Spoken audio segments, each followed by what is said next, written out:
Today we talk about right to left shunts. So this is the diagnostic set of cyanosis with decreased pulmonary blood flow. And we briefly discussed the approach, at least the approach by plain film. What is that approach? Cardiomegaly. Right, so is there cardiomegaly or is there not cardiomegaly? So if there is no cardiomegaly, then we think of a non-restrictive intracardiac shunt with pulmonic stenosis, as opposed to if there is cardiomegaly.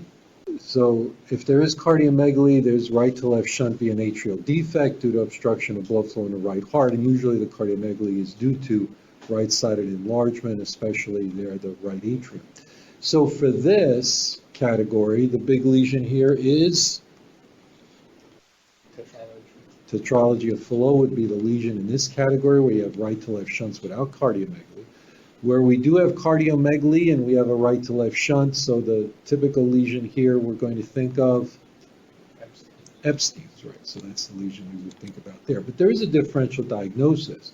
So the big one, of course, if there's no cardiomegaly is tetralogy, but any admixture lesion with pulmonic stenosis, especially if there's a ventricular septal defect, will have tetralogy-like physiology.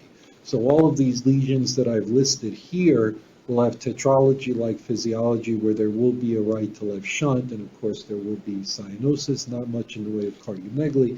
And then there's this unusual lesion, pulmonary atresia with intact ventricular septum type 1, which we will also touch upon. On the other hand, if there is cardiomegaly, usually there's an atrial defect because of, and there's some obstruction of flow through the right heart. Usually the ventricular septum is intact. Ebstein's is the big lesion in this category. But there are some other lesions also in this category which we will touch upon briefly as we go through our discussion. So starting with this case, and remember we like to read these from the bottom up, so we like to start with this guy over here, which is the IBC, because that takes us to the right atrium, which means this guy over here will be left atrium, right? Over here we suspect this will be right ventricle, this will be, and what do we see already? VSD. Yes, so we see a VSD as we continue now. Now we look at the outflow, right, to see what's happening with the outflow. So as we go through this, we identified this chamber over here, we said as left ventricle. The left ventricle connects to what vessel here? The aorta, right? And so then the other chamber, the other ventricular chamber then will be Right ventricle. right ventricle, right? And so that will connect to Pulmonary artery. yes, and we can see as we go up, it connects to the pulmonary. What do we notice, by the way, about the pulmonary artery there? Down low compared to the aorta, we notice. It's stenotic. Yeah, so it's small, and also, if we look at the outflow tract here of the right ventricle, look at that outflow tract as we head towards the pulmonary artery. Look what happens to the outflow tract there. What happens to it? Is that a normal size outflow tract? It's narrow. It's narrow, right, it's small. So therefore, you should be able to put these findings together and suggest a diagnosis here. What do we think is going? By the way, what do we notice about the myocardium there in the right ventricle? Do you notice anything about the myocardium of the right ventricle? It's thick, right. So there is right ventricular hypertrophy, right? So we put all these findings together and we come up with what diagnosis? Tetralogy. Tetralogy of Fallot, right. And so as we follow it down, here's the aorta, there's the pulmonary artery. Come down here, notice that there's narrowing there in the outflow tract of the right ventricular hypertrophy, and we talked about all of the other stuff there in the ventricular septal defect. So the four elements of tetralogy of Fallot, what are those four elements? Pulmonary stenosis. Where's the stenosis? Infundibular. Infundibular. What does that mean? That means the stenosis is in the Infundibulum. which is the Below. like outflow outflow tract. tract? Right. So now there can be pulmonic artery and valvular stenosis also, right? But there is infundibular stenosis, that's the key, right? What are the other three elements? Right ventricular hypertrophy, what else? VSD. Overriding aorta and VSD. VSD. This term pentalogy of flow, what does that mean? ASD. Right, in addition to those other four, you also have an ASD, which further aggravates, by the way, the amount of right to left shunting. What is pink tetralogy? There's like no pulmonic stenosis, or no infundibular stenosis. There is, but it is not severe, right? So if it's not severe, what happens? Because you still have a VSD. VSD, so what happens there? Right to left shunt. Yeah, so you might have predominantly left to right shunting, right? So then there the physiology is similar to the VSD as opposed to tetralogy where you get right to left shunting. Over time, the infundibular stenosis might get worse, so that can eventually convert into a tetralogy, okay?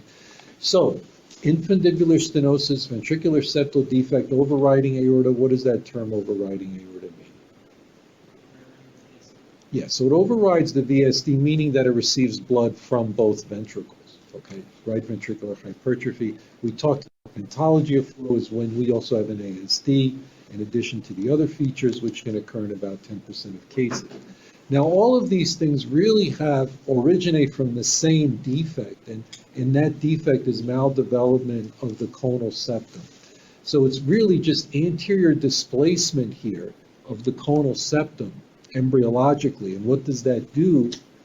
Well, that results then this failure of alignment, the proper alignment of the outflow tract. So we get a ventricular septal defect. So here's your infundibular stenosis because of that anterior displacement of the septum in this region. So it fails to join with the rest of the septum. So that results in a ventricular septal defect.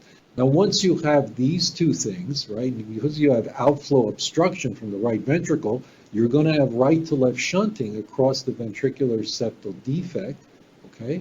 And then the aorta, of course, comes to overlie this. And the more right to left shunting that you have, the larger the aorta gets, the smaller the pulmonary artery gets. So there's usually a reciprocal relationship between the size of the aorta and the pulmonary artery. And of course, because of that outflow obstruction, you also develop hypertrophy here of the right ventricle. So infundibular stenosis, ventricular septal defect, overriding aorta, right ventricular hypertrophy, all of these things then result from that one embryological malformation, that anterior displacement of the conal septum. That's how we get the rest of these elements of tetralogy of Fallot. There is a spectrum of severity where from pink tetralogy, where you can have mild pulmonic stenosis with a large VSD, okay, and then there you might actually have predominantly left to right shunting. So the physiology then can follow that of a VSD. And at the other end of the spectrum, you have severe pulmonary obstruction, pulmonary atresia, where the pulmonary valve is atretic, and you don't have a direct communication between the right ventricle and the pulmonary artery. And then here you're going to have severe, you're going to have lots of right to left shunting with severe cyanosis. So those are the two ends of the spectrum that you can get to with tetralogy of Fallot, from pink tetralogy to pulmonary atresia. So we can have pink tetralogy. We can also have balanced tetralogy where the amount of shunting is roughly equal, and then classic tetralogy where most of the shunting then, or the predominant shunting, is going to be right to left, and then that's going to result in the decreased pulmonary blood flow, of course, and cyanosis. So with pink tetralogy, you might actually have increased pulmonary blood flow, right, because the predominant abnormality there is of the ventricular septal defect. With balanced tetralogy, if the amount of shunting is fairly equal, then the pulmonary blood flow will appear normal on the chest radiograph. But with classic tetralogy, where we have predominantly right to left shunting, this is where we have decreased pulmonary blood flow on the chest radiograph and cyanosis. Now, patients are usually acyanotic until 3 to 6 months of age. After age 4, tetralogy is the most common cyanotic congenital heart defect. Symptoms, cyanotic spells, which can be caused by spasm of the infundibulum, so that spasm then results in more right to left shunting and more cyanosis. So squatting to relieve dyspnea, the squatting increases systemic resistance and decreases the amount of right to left shunting, so that maneuver might help. And other problems, of course, endocarditis, brain abscess. Why might they get brain abscesses? Right to left shunting? Yeah, so what does that do? How does the right to left shunting increase your risk for brain abscess? Like secondary to endocarditis, so you can just go into the systemic circuit? You don't have to have the endocarditis, but how does right to left shunting itself just increase your risk for brain abscess? Because you bypass, bacteria always get access to the venous circulation, right? It's said that every time you brush your teeth, you give yourself a bacteremia. So it's easy for bacteria to get access to the venous circulation, but they're filtered by the lung. The capillaries of the lung are a very good filtering mechanism, preventing them from getting, bacteria from getting into the systemic circulation. Whenever you have a right to left shunt, again, just like paradoxical embolism, right, you bypass that filtering mechanism of the lung capillaries, and so that can increase your risk of developing infections in unusual locations like that.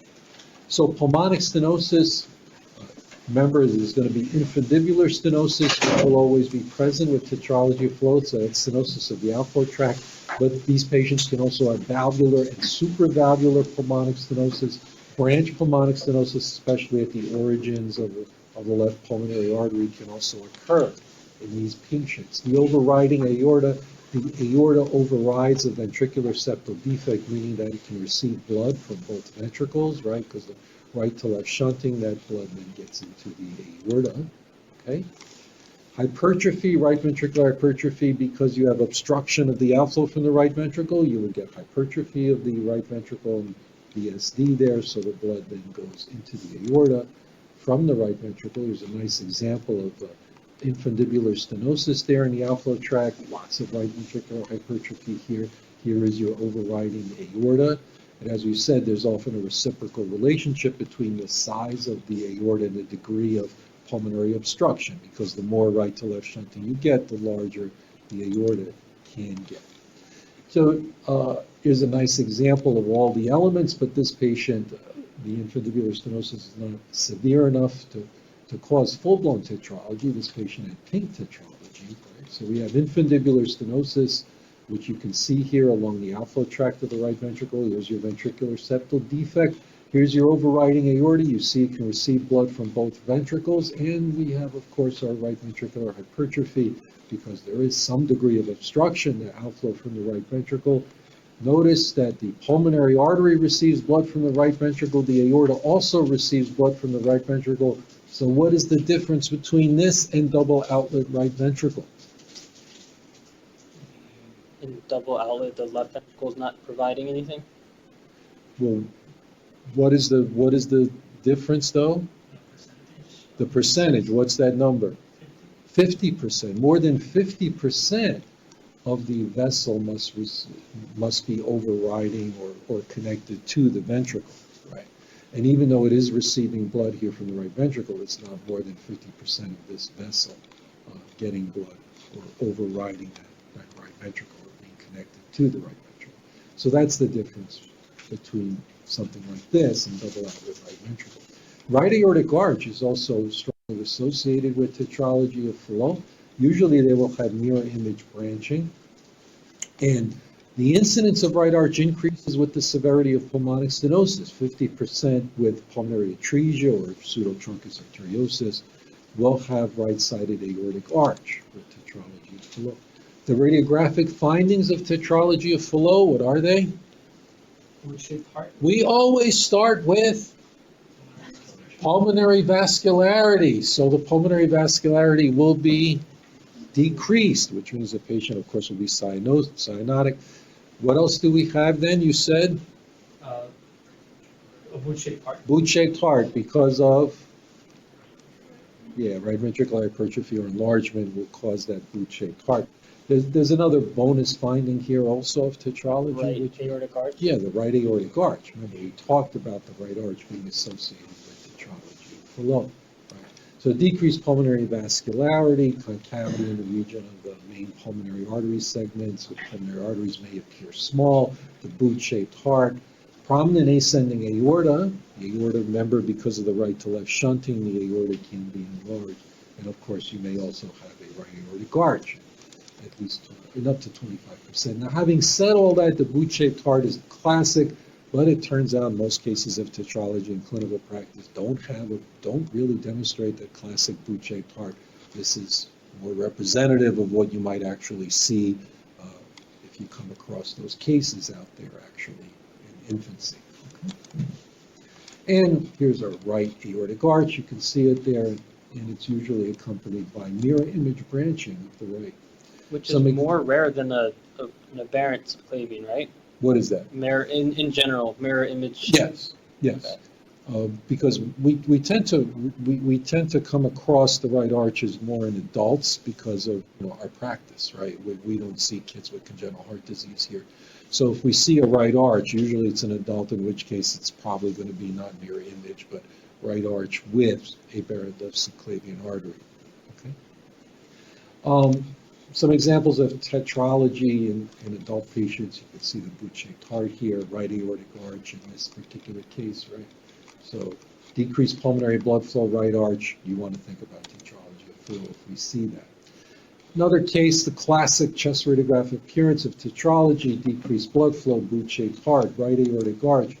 When we examine this, here's your right aortic arch, here's our ventricular septal defect, here's the aorta. Notice the ascending aorta here is quite large. What seems to be missing here is what? Pulmonary artery. Pulmonary artery. So the person then has what? What do we call this? Atresia. Pulmonary atresia, right. So pulmonary atresia. So this is the most severe form of tetralogy of Fallot when they have pulmonary atresia. Okay. What is this thing? See what the arrow's pointing to? What is that? Where is it coming from? The aorta. Yeah, it's coming from the descending thoracic aorta. So what is this? Bronchial artery. Well, it's not a bronchial artery. It is called.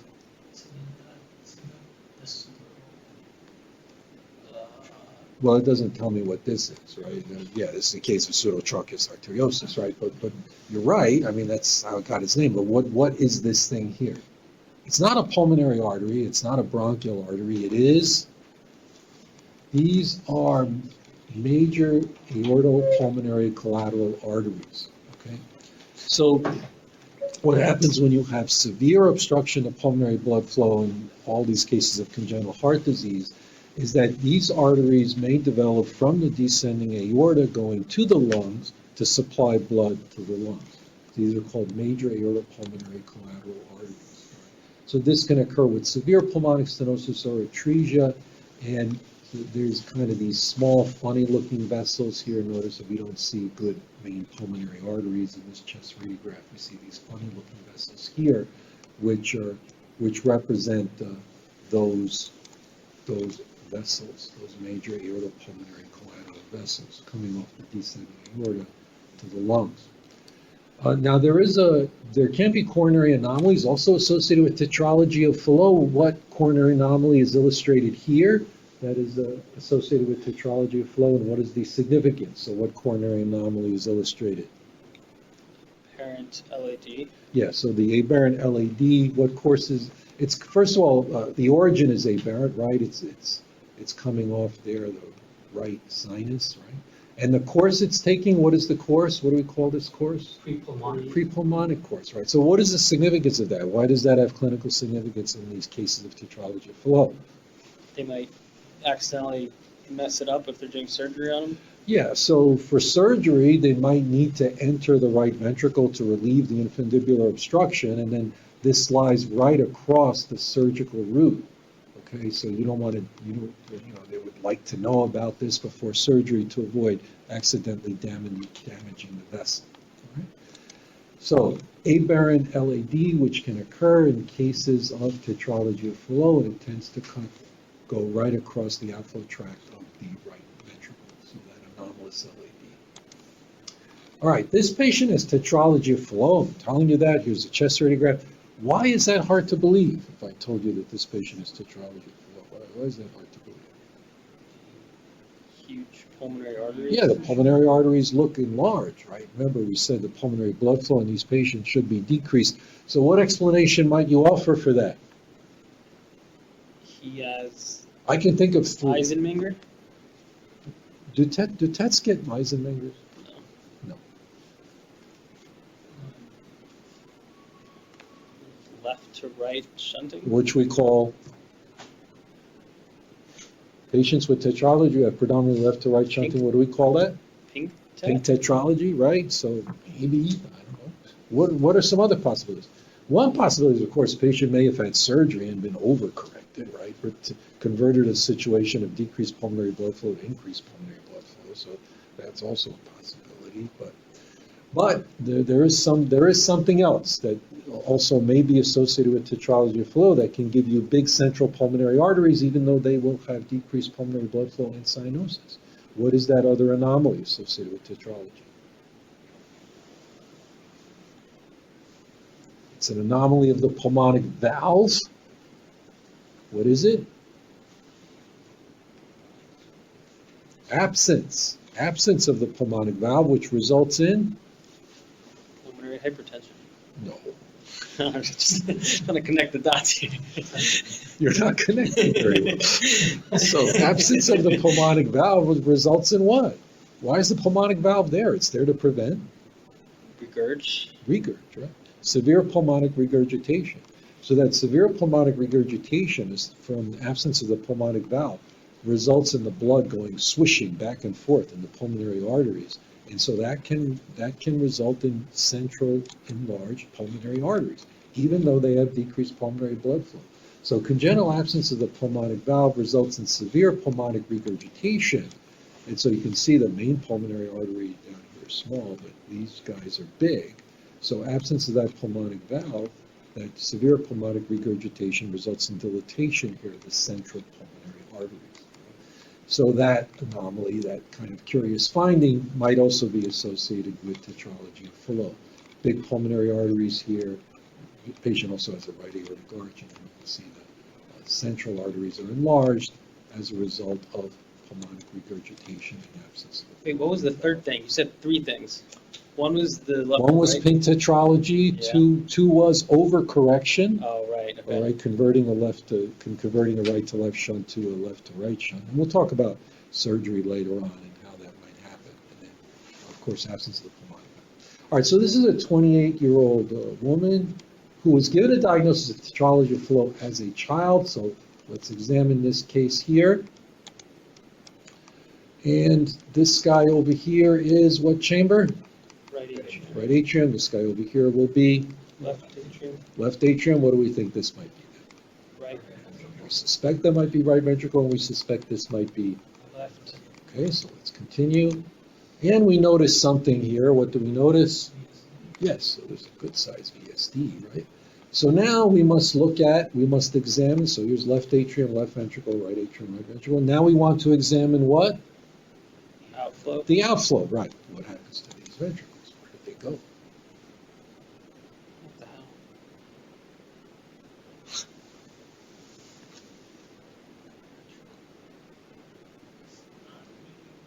There is Well, transposition. let's look over here. So this big vessel over here is what? Aorta. That looks like aorta, right? And then there's another vessel right next to it, right? The smaller guy, which you suspect would be Pulmonary artery. pulmonary artery. So what can you tell me here about it? Transposed. Well, what chambers are they connected to? Right ventricle. Yeah, right. And why is the pulmonary artery so small? Why is this pulmonary? Yeah, so there's not quite atresia, but severe obstruction, right? There's severe obstruction there from the right ventricle going to the pulmonary artery. So here's that right ventricle here, okay? Here's the aorta. Here is the pulmonary artery, right? And notice that severe obstruction here in the outflow. So what is this? Double out. Yeah, so it's double out of the right ventricle with severe pulmonary obstruction. And so this patient has predominantly right to left shunting, physiologically, same physiology as Tetralogy of Fallot, right? Remember, all double out of the right ventricles will have a ventricular septum defect. Okay? Would be like type 4 or something? Well, we'd have to look at the relationship of the VSD2, the this VSD looks like it's pretty far away from the outlets, right? So as we come down, see the VSD seems to be way down there. Okay. So this is a case of double outlet right ventricle. Incidentally, there's a nice little bonus finding here for those of you who've done the advanced reading. So, hold on. So over here, see there's this guy? Mm-hmm. That guy goes to the Pulmonary artery. pulmonary artery, and it comes from where? Aorta? Not quite the aorta. It comes from, Clavin? yeah, it comes from the subclavian, right? So what is that? You have a connection from the subclavian artery to the left pulmonary artery. Do you know what that is? Aortic fistula.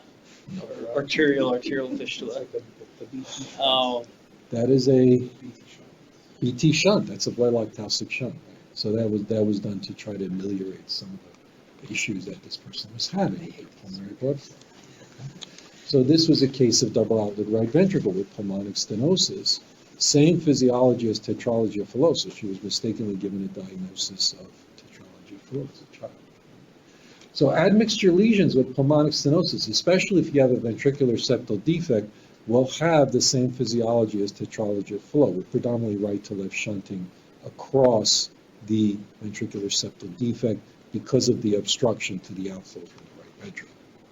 I've listed a bunch of them here, but the idea is basically the same. So single ventricle with pulmonic stenosis, transposition with pulmonic stenosis, double outer right ventricle with pulmonic stenosis. All of them kind of look like Tetralogy of Fallot. They have the same physiology, decreased pulmonary blood flow, predominantly right to left shunting across the ventricular septal defect. Okay. Transposition with pulmonic stenosis, 30% of transpositions will have pulmonic stenosis and VSD. And the cyanosis is milder, survival is better with pulmonic stenosis due to decreased risk of CHF because you're not overwhelming the pulmonary circulation with blood flow. Right? Single ventricle can also be associated with pulmonic stenosis. Now with tricuspid atresia, how does the size of the atrioseptal defect affect the radiographic appearance? How does the size of the atrioseptal defect affect basically the size of the right atrium? Remember, when you have tricuspid atresia, the only place for the blood to go from the right atrium is through the atrioseptal defect, right? So if you have a very small atrioseptal defect, a restrictive atrioseptal defect, what happens to the size of the right atrium? It gets big, right? And if the atrioseptal defect is large, then the right atrium does not get as big. So with a large ASD, the right atrium does not get as big, so you don't have that big right atrial enlargement. If you have a small ASD, the right atrium will get big. Right? And so both of these decreased pulmonary blood flow, tricuspid atresia with a large ASD and pulmonary obstruction. Here, the right atrium is not so big, so that can look like Tetralogy of Fallot. Here, the right atrium is big when we have a very small ASD, so this can resemble Ebstein's. So that can affect the appearance of these lesions. Now this interesting lesion, pulmonary atresia with intact ventricular septum. The atresia is limited to the pulmonic valve. Usually the main and central pulmonary arteries are not stenotic, so that does allow them to be able to correct this surgically. Right to left shunting, because the ventricular septum is intact, the right to left shunting will occur at the atrial level through a patent foraminal valley or an atrioseptal defect. Of course, cyanosis is severe because very little blood can get to the lungs. So the blood flow to the lungs in this condition can depend on a patent ductus arteriosus. And if that PDA closes in infancy, death can result. So they will give prostaglandins to keep that PDA open until they can do some kind of surgery to help to ameliorate the situation there when we have this condition. There is pulmonary atresia with intact ventricular septum type 1, and there is a type 2. What is the difference?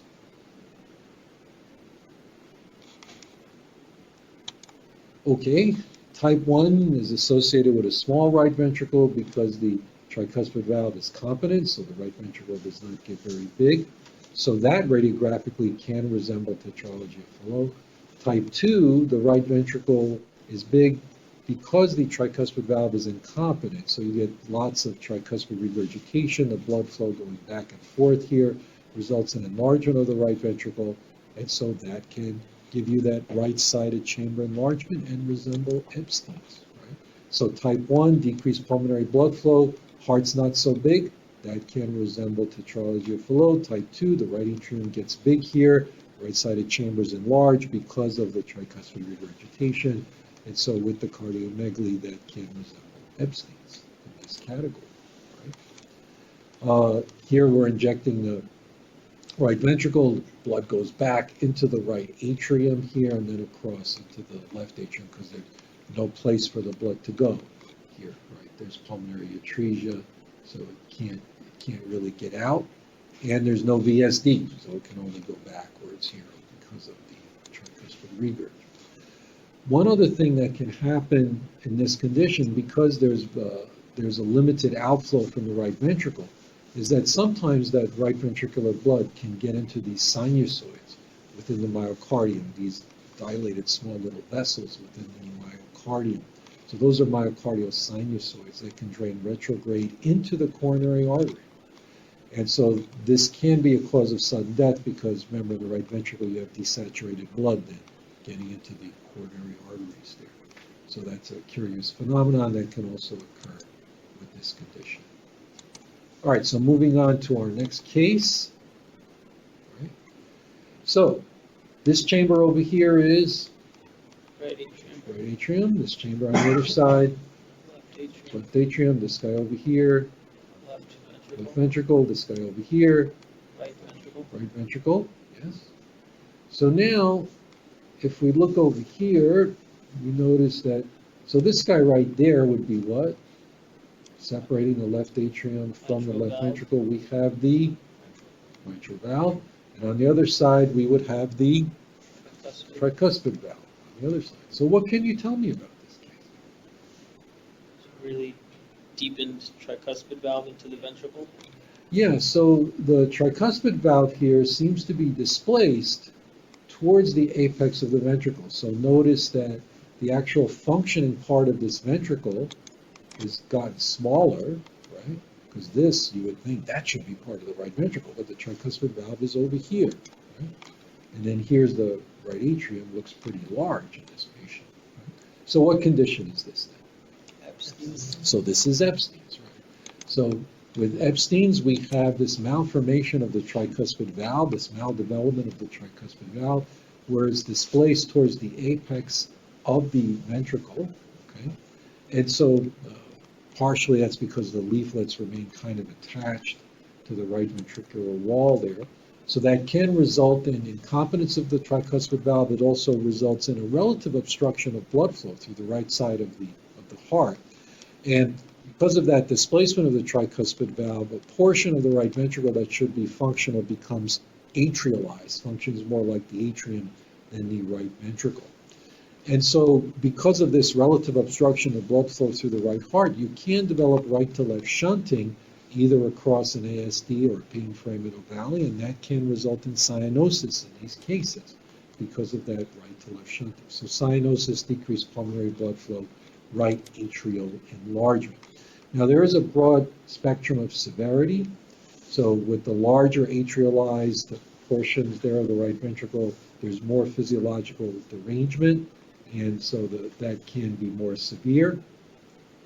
And it might improve with decreasing pulmonary vascular resistance after birth, or might worsen if there's closure of a patent ductus arteriosus.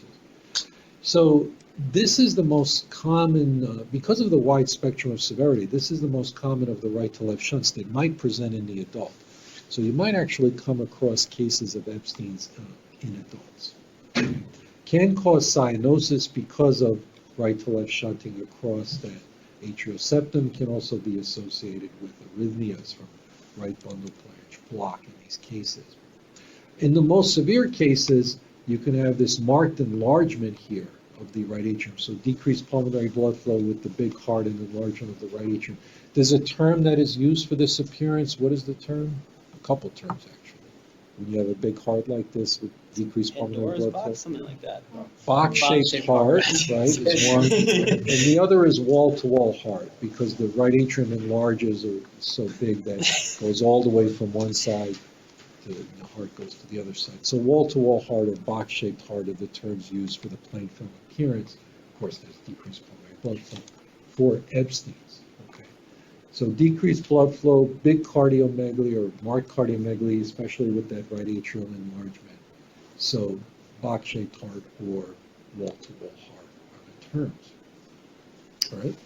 So sometimes that, of course, can resemble a pericardial effusion because the heart looks so big in these cases. And on imaging, what do we look for? We look for that septal, especially the septal leaflet. You look for that apical displacement of the septal leaflet of the tricuspid valve. So you can see here how this portion of the right ventricle becomes atrialized. That's the atrialized portion of the right ventricle. The functional portion of the right ventricle is actually decreased because of that displacement towards the apex of the valve there. All right, so that's the key finding on imaging to make the diagnosis of Ebstein's. This lesion, critical pulmonic stenosis with atrial septal defect or patent foramen ovale. When we have pulmonic stenosis, we will have increased right-sided pressures. And if you have an ASD or PFO, then you can have right to left shunting across an atrial septal defect. And that can result in cyanosis because of that right to left shunting across the atrial septal defect. So with severe pulmonic stenosis, this can occur in infancy. This can be treated with balloon valvuloplasty to open up that stenotic pulmonic valve there. Okay? So critical pulmonic stenosis that can be treated with valvuloplasty there during infancy. So this can result, before treatment with enlargement of the right atrium. So the right atrium can be enlarged in these cases because of the right to left shunting. We might have some decreased blood flow and pulmonary blood flow, and might have cyanosis also. And then here's another case where you can see that huge right atrium, and then post-op after it's corrected goes back down normal in terms of size. There's this interesting condition called transient tricuspid regurgitation of the newborn. So in the newborn period, because the pulmonary vascular resistance is very high, sometimes the right ventricle can't handle that. So the patient develops tricuspid regurgitation from overload of the right ventricle. And then again, if you have a PFO, you can have right to left shunting across the patent foramen ovale, so that might result in some cyanosis. But as the pulmonary vascular resistance drops in that newborn period, then the tricuspid regurg goes away, and the cardiomegaly also, that enlargement of the right atrium also goes away. So that is transient tricuspid regurgitation of the newborn. Initially, when the pulmonary vascular resistance is high, we have this right atrial enlargement. After a few weeks, when it drops, then the right atrium goes back down to normal. So this, what I'm showing you here now, is a rare disease that results in a dilated, thin-walled, poorly functioning right ventricle. So here is our also the right atrium is dilated. Dilated right ventricle. This is a congenital cardiomyopathy of the right ventricle. So it's a congenital condition, a congenital cardiomyopathy of the right ventricle, where the right ventricle is dilated, paper-thin, and poorly functioning. And because of that poor function and elevated right-sided pressures, they might develop right to left shunting across a patent foramen ovale, might also develop some cyanosis as a result of that. What is this condition called? What? No, ARVD occurs later on or presents later on. It doesn't usually present infancy, or it's congenital problem like that. Yule's disease. All right, so this is called Yule's disease. So it's a very rare disease. It's a severe form of congenital right ventricular dysplasia, marked thinning of the right ventricular wall, poor functioning of the right ventricle, also called parchment right ventricle because of that very thin right ventricle. So these patients will have a dilated, poorly functioning right ventricle. If they happen to have a PFO or ASD, they can develop right to left shunting across that, and they might also develop cyanosis. Okay? So Yule's anomaly, dilated right ventricle, is what a more normal right ventricle should look like. By the way, who was Yule? When Yule described this disease, he was a medical student at Johns Hopkins. So he described this disease as a medical student at Johns Hopkins, has a disease named after him. So think about it. The downhill after that, after medical school, you got a disease named after you. What else can you do after that? All right, so short axis view of the coronary sinus in a normal patient. This is your left atrium, this is your right atrium. Here is the coronary sinus. Of course, the coronary sinus drains to the Right atrium. right, as you would expect. What is abnormal in this patient? This chamber is, this chamber is, Right. so we notice, ASD. right, so we do notice there's an ASD. What else is that?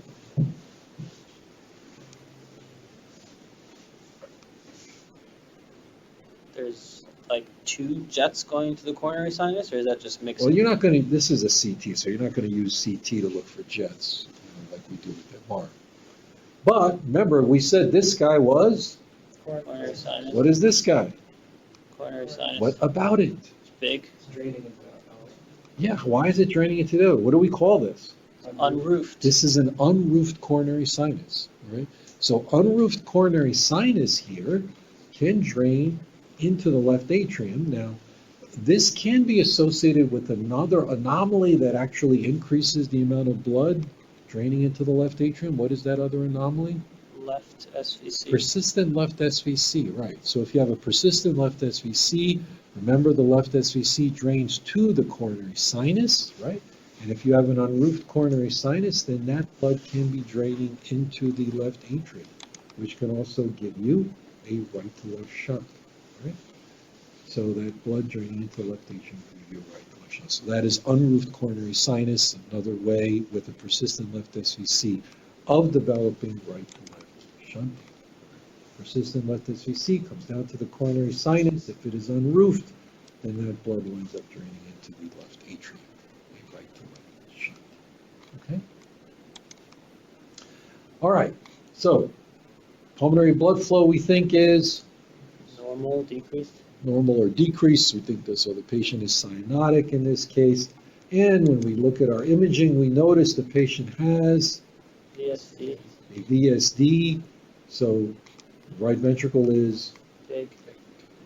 thick, hypertrophy. So we suspect this patient probably has Tetralogy. Tetralogy of Fallot, right? In this particular case now, what can we say here? What do we think is going on here? Is it a double outlet right ventricle? Double outlet right ventricle, yeah. So this guy is, and what else do we notice about the pulmonary artery? Small. It's stenotic, right. You can see the jet here, right? The dephasing jet, so it's stenotic. So this chamber is, this guy is, Left ventricle. and this guy is, VSD. that's your VSD, right? So that's a case of double outlet right ventricle. So this one also decreased circulation here. Here's our imaging. Notice the right ventricle is pretty small. This patient has Tricuspid atresia. tricuspid atresia. Yeah, you can see the fat in the region of the tricuspid valve here on MR and on CT, so that's a case of tricuspid atresia. This patient has decreased pulmonary blood flow and cyanosis. When we look at the chambers that are enlarged, we notice what chamber is enlarged here? Right atrium. Right atrium. What are we thinking? Ebstein's. Yeah, so you should be thinking Ebstein's. But when we inject the right ventricle, the blood does not go into the pulmonary artery because the patient has Pulmonary stenosis. Pulmonary atresia. Instead, it goes back into this dilated right atrium and then over into the left atrium. So this is, well, you said pulmonary atresia with intact ventricular septum type 2. Right, that's a type 2 because you have a big heart. This is a classic case of, Ebstein. and how do you know? Yeah, look at the tricuspid valve here. We see that it is displaced towards the apex of the ventricle. Big right atrium here. This part of the ventricle is called the atrialized portion of the ventricle. And then, of course, your classic plain film appearance of Ebstein's. We said the terms we'd like to use for that are wall-to-wall heart or box-shaped heart. Notice the decreased pulmonary blood flow. We like to start there. So, right to left shunts, no cardiomegaly. We think non-restrictive intracardiac shunt with pulmonic stenosis, the classic lesion, Now, of now never course, forget. Tetralogy of Fallot.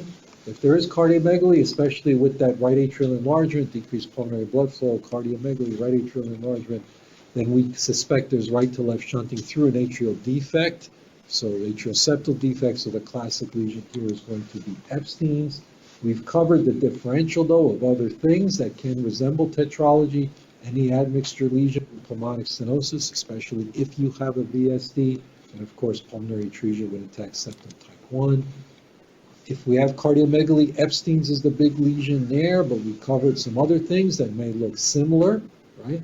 And we also touched upon some rarer abnormalities also like Yule's disease that can give you a big heart, dilated right-sided chambers, okay?